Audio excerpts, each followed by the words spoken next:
No 4-year degree, no problem. Rock your way to a successful career with Brian Dolan this week on the Extreme Personal Finance Show.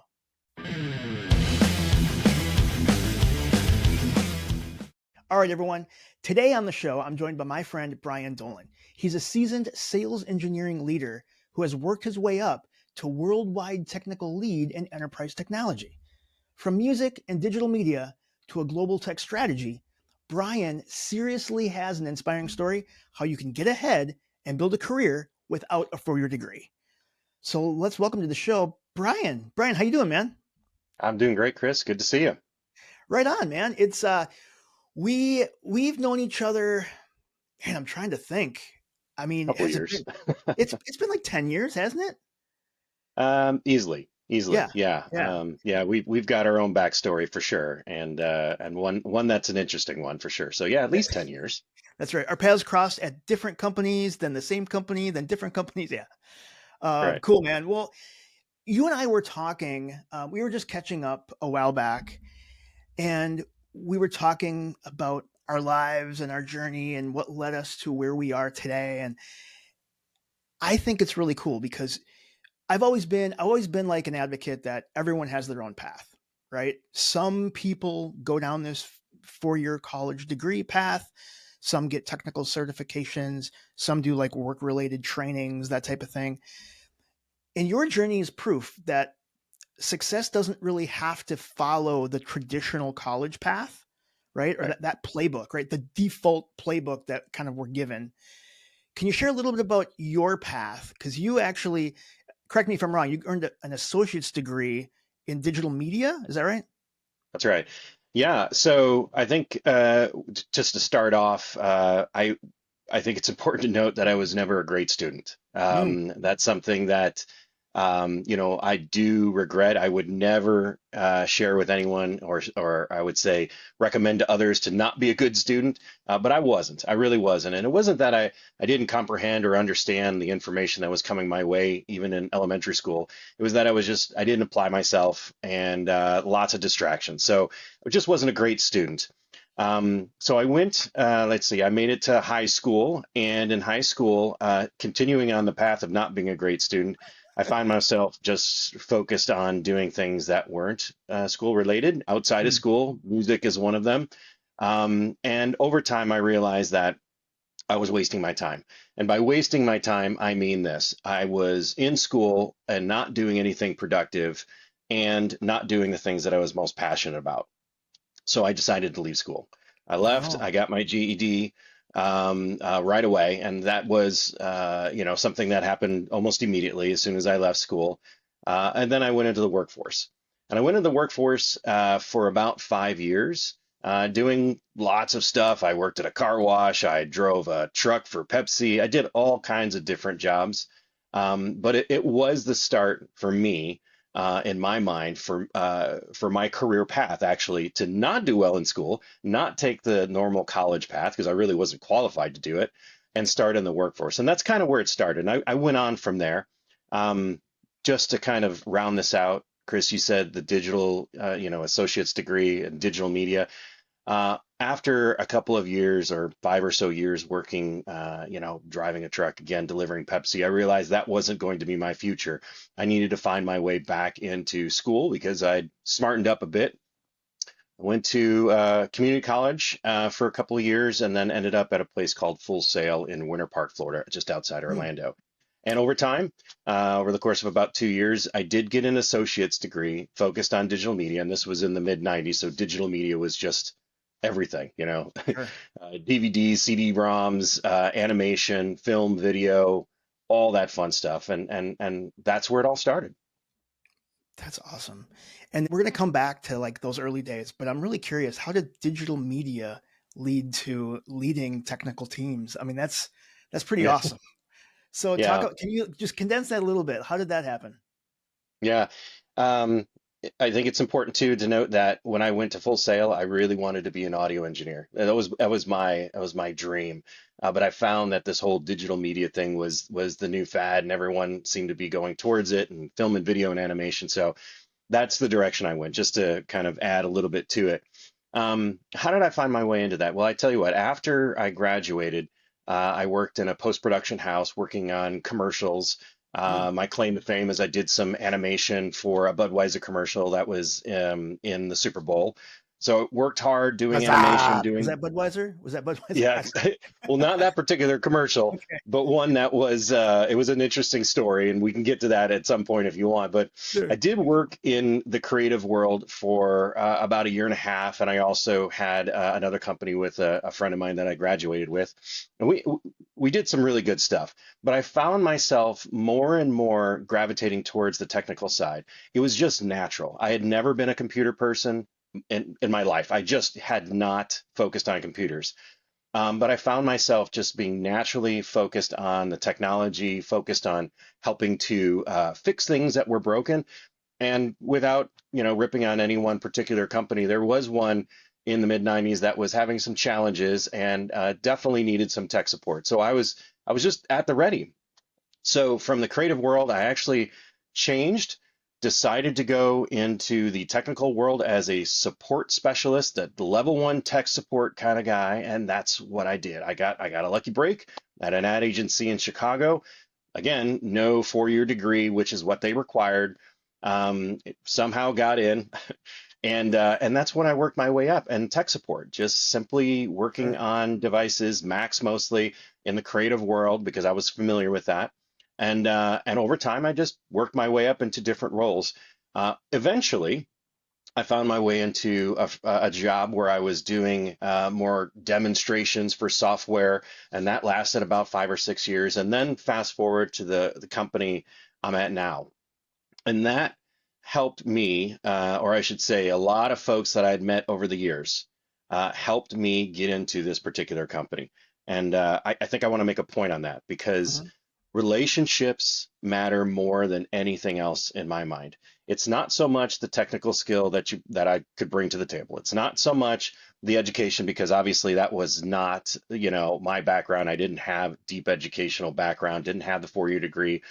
It was the relationships that I had built over the years. And I think that more than anything else helped get me and propel me into the role that I'm in today, which is beyond leading teams that are focused in the field and the sales side of things and working on projects that are have a worldwide implication. So I know that's a long way of going about the story there, and I know that's a little stretched out, but a lot of detail in between, but I think more importantly than anything else, again, it goes to the relationships. Build those, foster those over time, keep in touch with people. I think that always pays dividends. Man, I love that. And just to, I want to jump on that a little bit because the last three jobs that I had in my professional career were jobs that I got because of relationships, right? There They you were go. because of those connections. Um, I don't know what you feel about LinkedIn. I know some people hate it, but whatever. But I'm just gonna say it can work. Find Yep. those people that you work with. I even told even my son who's 25. I said you should be somewhat active on there. He said, "Well, Yep. I only have like a couple part time jobs, and now he's working in like woodworking manufacturing." I'm like, "That's okay. Put it Yep. on there. Like, Yep. start building that network of people, and you never know really where it's going to lead you." So that's awesome. I That's love right. that. I love that That's right. advice. I'd love to add to that because Yeah. LinkedIn was a huge part of me getting into the company I'm currently in.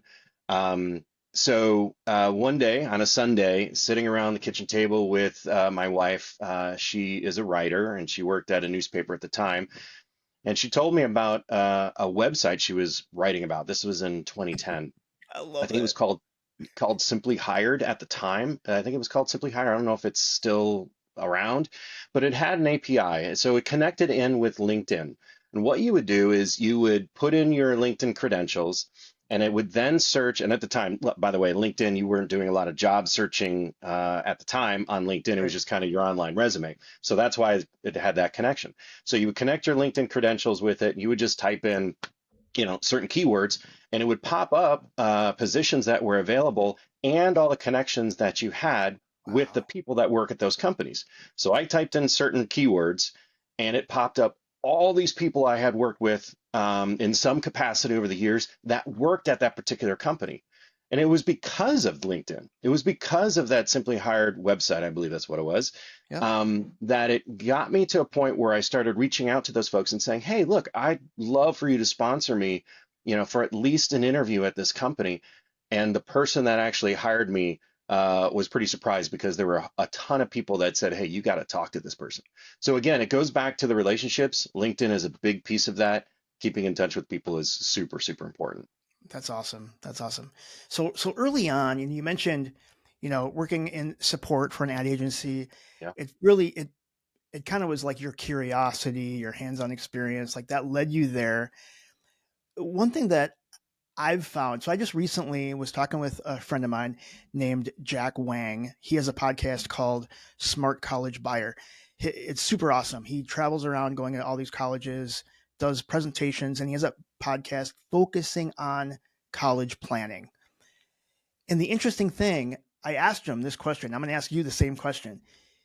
Do you feel as though young people today, there's still a lot of pressure for them to follow that default path, like get a 4-year degree? Or what are your thoughts? Like, what have you seen currently today, or what have you heard? Do you think there's a lot of pressure on young people today?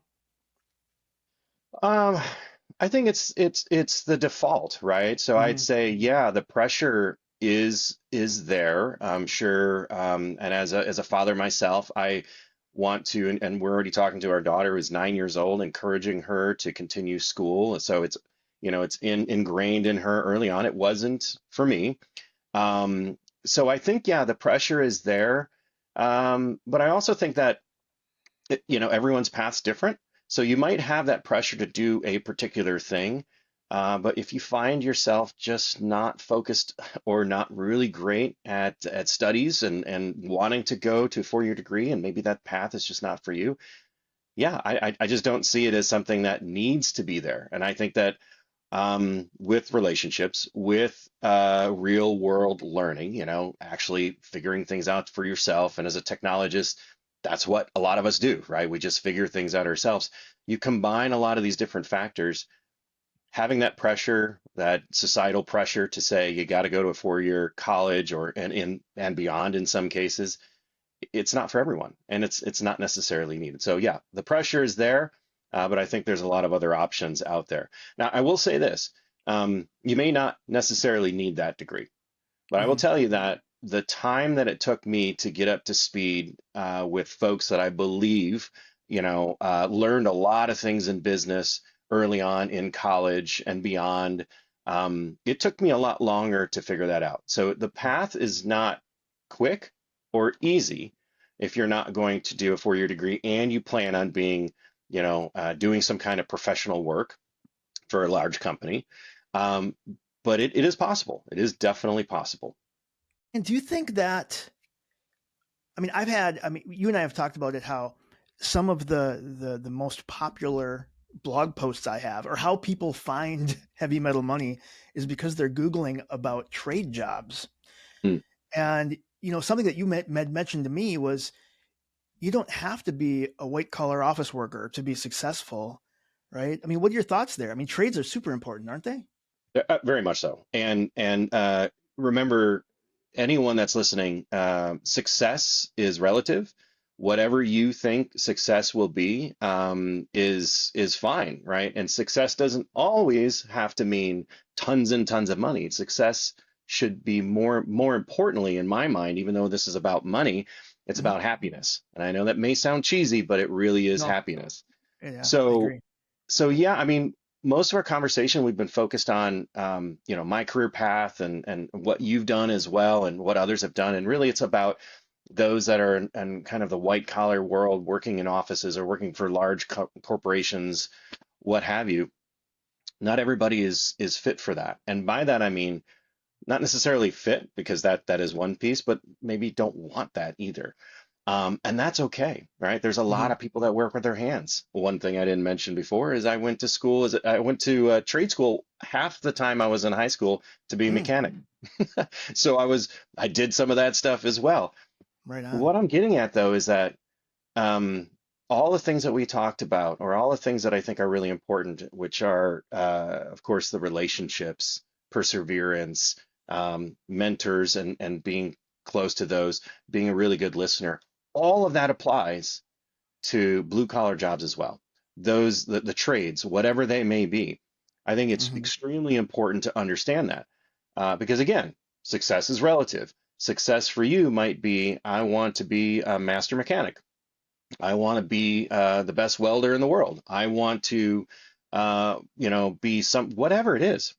But there's plenty of Hmm. jobs out there that you can do that don't require that four-year degree, but you could get specialized degrees. You can get lots of training in the trades, electrician, plumber, what have you, and you can still apply all the same things we talked about. So it's not just white collar, it's definitely blue collar as well. And the levels of success there can be very, very high if you apply yourself.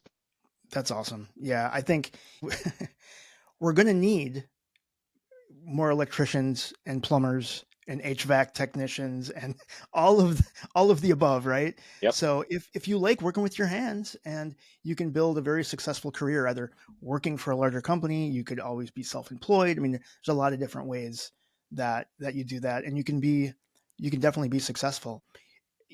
Many people that listen know that I invest in real estate, and I have several rental properties that I have an HVAC guy. I have a plumber. I have the people that they're just on speed dial.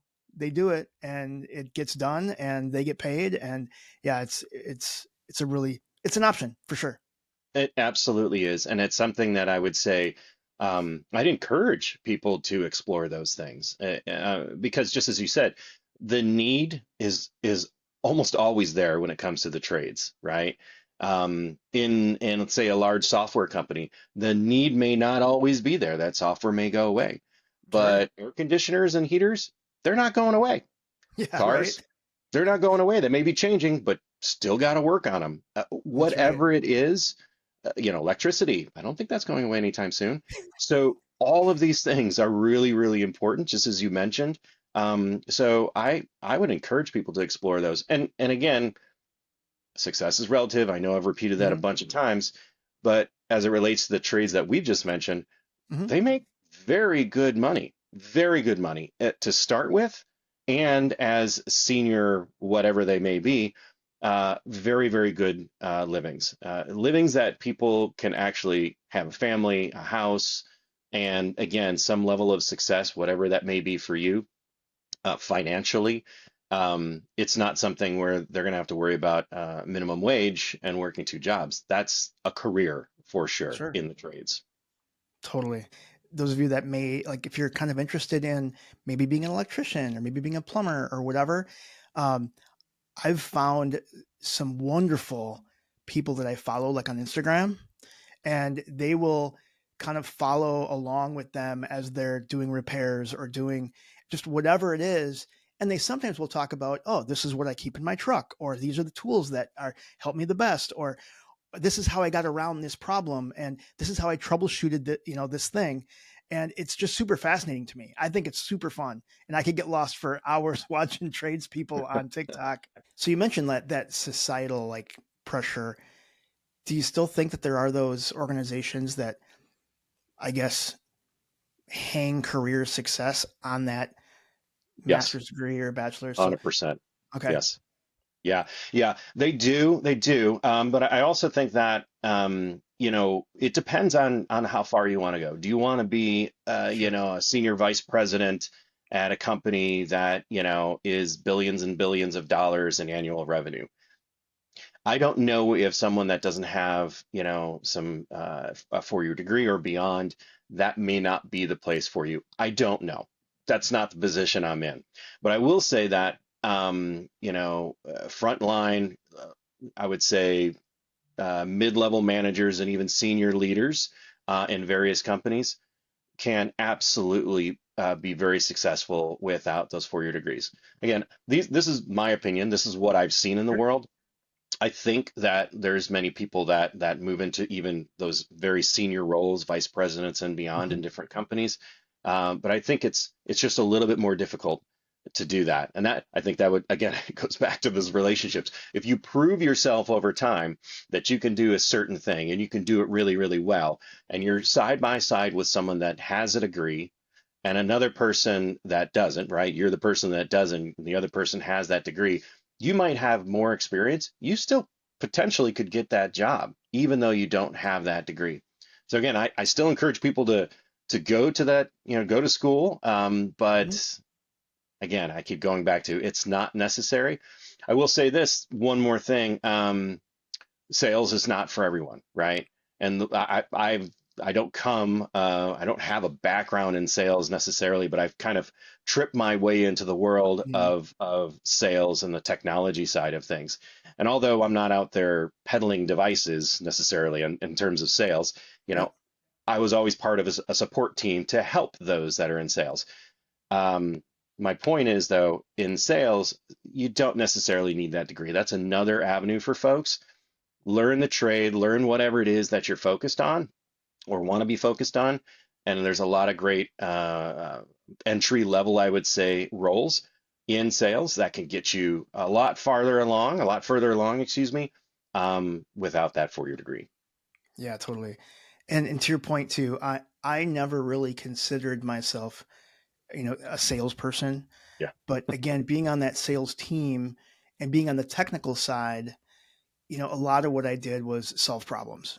Yep. And I enjoyed solving problems. I really wanted to have my customers be successful in whatever we were working on, and that led to sales, right? So Hmm. that I was That's I right. was like, I was related to sales, but because it seems like when you say sales, like I remember trying to talk to my kids about this once.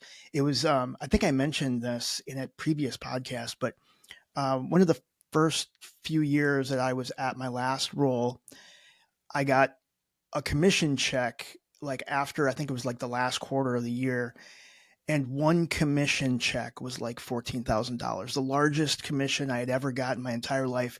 And I was showing my kids, look, this is just my variable piece of compensation.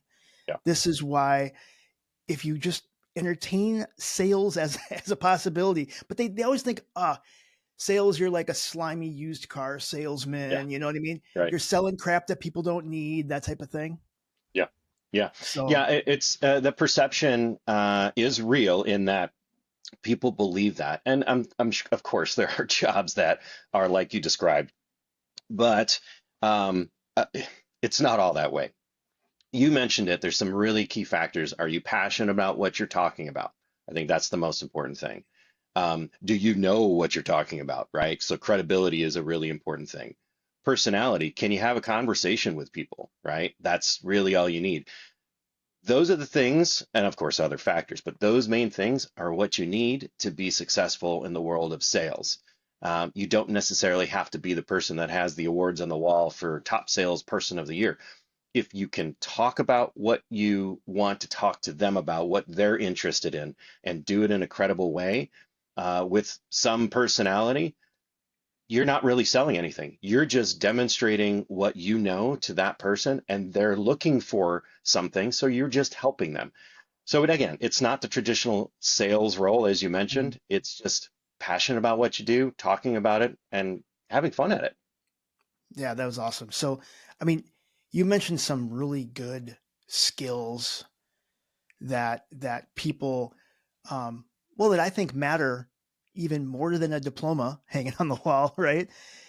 What do you think are some other like key skills or experiences people may need to like work their way up or whatever? Yeah. So here's one that may be non-traditional. And it was the path that I took that I think really helped me in the corporate world, and that was not working in the corporate world. Mm, I mentioned early on I worked at a car wash. I worked at a car wash. I ended up managing it. I worked as a mechanic. I ended up managing a shop. I was again a Pepsi delivery driver. I've had those are the those are the ones that I had kind of in between high school and then going back to school. But I had many other jobs. And what I'm trying to get at though, oh, I actually even plowed snow for a living and filled mm, potholes. The reason I'm saying all of this is that real world experience, conflict resolution, mm, dealing with different types of personalities. You can work all of that stuff out when you're working for a couple years, in any kind of traditional non-office job. You can do that and figure out how to work with people in a way that makes it easier for when you enter the workplace and say an office or a larger corporation. More often than not, I find that folks that go the traditional route of, high school and college and post grad, whatever, they get into the workplace right away because they have the credentials, but they don't know how to work with people. They don't know how to Mm. talk with people. They don't know how to actually manage conflict when it comes their way, and it ends up being a challenge. Now, there's a lot of conversation around different generations and how they handle things, and I'm not going to go there. I Gen just think Z, that, yeah, right. Well, they'll bring their parents to work with them, and then right, exactly. This guy said something to me. I'm going to bring my mommy. No, it's that's not where we want to go. But I find that more often than not, those that have had a background where they worked a lot of this stuff out early on in their life, and from 18 to 25 or so, uh, help them tremendously when they get into the traditional office type of workspace. For those that don't, it's obvious. And I think that although I had an advantage on the personality side, right, I could actually talk to people and conflict resolution, all those things that I mentioned. All those that did not, they were at a disadvantage. So I was at an advantage, they were at a disadvantage. Over time, those things kind of even out, right? Mhm. But that I think is one important thing that I would mention. The second thing is, um, more than anything else, I've done a lot less of it on this in this podcast, but it's listen. Mhm. The best advice I ever got was to talk less, listen more. And it blew my mind because I thought, well, wait a second, I'm the person that's got to come in here and talk about these things, and in my current role and past roles, and I have to be the expert, right? Yes. And the best thing you can do when you're working with customers, or you're working with folks that maybe you have a conflict with in the office, is to listen. Listen, have empathy, understand where someone's coming from, and I think that just it pays dividends Totally. in the future. So some of these things may be just really stupid obvious. I like to call myself Captain Obvious sometimes, because yes, I am. Um, but there are things that are obvious to some, but are not Mhm. obvious to others. So that's the advice I would give to Sure. anyone, no matter if they got a 4-year degree or not. Yeah, I love that, and especially so if you're young out there listening to the podcast and you're kind of wondering where to go, what do you do, and those are like what we talk about mostly. Those are like the soft skills. Those are the things that active listening, making sure that you can do those things, and that will really help you along the way. Totally. That's right. There was one thing that I wanted, because you mentioned something earlier where, if you had like associate's degree or a technical certificate, it's okay to work your way up. Because here's the thing, for a long time, I kind of was self conscious about it. I didn't really, because when I was younger, I had a certificate of completion from St. Paul College, right? I didn't have a diploma. I think I mentioned in a blog post that, when I got my last gig, I was in an Uber with one of my colleagues, and they asked me, "Hey, where did you get your undergrad?" And I'm like, "I really don't have," and I felt kind of ashamed a little, but then I don't know. So I guess for someone who feels that now, if they feel as though they only have a technical certificate or they only have an associate's degree, what would you tell them? Perseverance is really important, right? I think more often than not, folks seem to want to have everything right now. That's the world we live in, right? So I Instant search for something. gratification, man.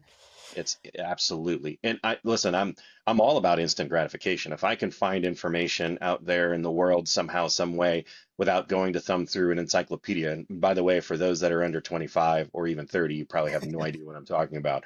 But Right. to find that information is awesome. So instant gratification in many different ways is great. But what I would ask those to do is, or all these folks that we're talking about here, is to have patience. Mm. Um, Good things do come to those that are patient. And I'm not trying to be, do a Confucius say kind of thing. And I'm not, that's not who I am. It is true. there has to be patience. You have to go through the trials and tribulations that everyone has to go through. You cannot immediately go into the workforce with a technical certificate of completion and expect to be the CEO of company XYZ. That's not going to happen right away. It could happen, but There's no shortcut. There's no there shortcut. there isn't a shortcut. There is no shortcut. And as a matter of fact, if you don't have that degree, you're going to have to work extra hard. So back to what you said before, which is, you were self-conscious about it. Hey, listen, exactly the same way with me. And it Mhm. was funny because it was only about maybe 10 years ago or so that I started talking about it and feeling absolutely super comfortable about it. Now, of course, there's been some level of success that I've had. So, I mean, there's nothing for me to hide. I never hid it, just to be clear, Mhm. Mhm. but I just didn't talk about it. Right. Um, for me, again, and the advice I would give is persevere, be patient, and focus on those next steps, not the big steps that are ahead of you. Those are great things to plan for, but what are the 5 steps that you need to do today to get you to that half step next level or that full step next level? Take things incrementally, and you will find that over time you're going to learn a ton. You're gonna find yourself moving up, and you won't have to worry about 4-year degrees. You just won't. Mm. Um, you know, could there be a ceiling in some company? Yes. Again, we've talked about this, but overall, I think if you do a good job, you focus on the relationships, incremental wins, be patient. That I think is the best advice that I can give. That's awesome. And I think in the meantime, like if you have the job that you would like or the direction you'd like to go, um, like you mentioned, how important relationships are. I read this book by Ken Coleman, and I'll put links in the show notes, called The Proximity Principle. And he talks Hmm. about being next to or being close to those people that are doing that thing, whatever that is. And I remember I had some really great advice from a leader that I had at one of my organizations. And the cool thing was, it was if I was going to one of the corporate offices or something, um, they would tell me, they're like, hey, well, as long as you're out there, schedule lunch with this person, go Oh have yeah. coffee with this person, just because it would be good to build that network. And so Hmm. I think proximity, like I mentioned to my kids too, and again, I always refer back to them. They're 25, trying to still figure things out. And that's the thing, is like my son's like, he wants to go into woodworking and maybe be a carpenter or whatever. And I was like, yeah, so it'd be great if you go work at a place where people are doing those type of things, get Right. to know those people, become an apprentice and go down that path. So I think again, being close to those people is really important too. Yeah, yeah, I 100% agree. And I think whoever gave you that advice was a genius for sure. There's no doubt. I think that going to, well, first of all, in your example, it's unique, right? Everyone's situation is unique. Mhm. You worked for a company that wasn't where you live. Same with Right. me, right? So when you have those opportunities to go to where that company is located, or different offices, you do want to do exactly what you said, which is sit down with someone that you don't know that well. Hmm. Don't don't go down the easy path. We all do once in a while. You befriend somebody, and you want to go and have a beverage with them, and talk about work, and that's great. But make sure you spend the time to talk with people you don't know that well. You'll Sure. learn so much. And yes, I did exactly the same thing and continue to do that when I have that opportunity. So, yep, I totally agree. I think it's a really good point. Proximity is important. Proximity doesn't necessarily mean you have to be where that company is. Sure. It just means that be around people when you have the opportunity to be around those folks, take advantage of it. Yep. One last thing I'll add to that is, um, you know, I would say that I kind of joke that I'm the most antisocial person in the world, right? I'm not, I'm not the person that generally is gonna, jump at the opportunity to go out and hang out with people I don't know very well. It's just not me. But Hmm. I have to kind of force myself, and I did in the past, to do that. So if you're someone that is not exactly, the most bubbly or love to hang out with people, or don't want to necessarily go out to that dinner, that, company dinner at night for various reasons. You got to fight that. You got to fight Mm, that and focus on what is in it for me? How can I bring value to others and how can I get value from others? And you do that by, again, being in close proximity. So that's great advice, Chris. right on. That's awesome. Yeah, I know it happens a lot too. Like for me at networking events or like conferences, like I was just at a 2 day conference last week, and there's a list of sessions and different, happy hour events and stuff. Yeah. And you got to step out of your comfort zone. You Yep. got to kind of force yourself to walk up to these people and introduce yourself, and you get to meet, and then you walk away with a stack of business cards right here, and then Yeah. you never know, Right. those Right. people could be a next customer, a next partner. You just never know. So You never that know. that's Exactly. that's Exactly. pretty awesome. So Brian, we definitely are spending a lot of time talking about relationships, and I did want to ask you something because this has really been important for me, both in my technical career, but then as I've left and now I'm working in a couple different areas. I'm working in the nonprofit sector, but I'm also working in the development and investing in commercial real estate. Mentorship has been a real important piece to me, defining what success is, but really to like go forward, to learn the ropes, to you don't even know what you don't know, right? Mhm. How has mentorship really played a role in your growth path? And then what advice would you give to others out there in the world? Yeah. So it's a good question. I think that I've had mixed results. I'll be very direct Okay. as it relates to mentorships. I think that um, there are situations where someone can be your mentor without defining it as a mentor, and Mm-hmm. that's probably the best type of mentor that I've had. Um, uh, and by that I mean, just to kind of define that, is we talked about proximity, being close to that person, having a conversation with them on a regular basis, whatever that may be, once a month, once every couple of weeks, whatever the tolerance level may be for the Mm-hmm. two of you, um, to talk about ideas, challenges, suggestions, things that that you may have questions on, especially early in one's career. Um, by the way, mentors can be all the way through, your top role wherever you may end up. You can still have a mentor then. So this is Mm-hmm. not just for those that are entry level. But what I'm getting at is that the more casual conversations, I feel like I've gotten more advice, more real world help with focus on what I Sure. needed to do, rather than the typical here's your mentor. For those, I have had mentors, and absolutely nothing against them. I just want to be really clear. Mm-hmm. Um, it seems like a lot of times those mentors are kind of assigned, like, hey, want you to be a mentor to this person, and not everyone is really into that. So someone, they may be successful, they may be able to help you out, and someone has asked them to be a mentor to you, or you've asked them, their heart might not be in it. So Mm-hmm. that's why I say mixed results. Um, like I said, for me, it's been mostly the unconventional, staying close to those that you admire, that you Mm-hmm. see as being beneficial and can help you in some way. But also, I've mentioned this before, and I want to mention it again.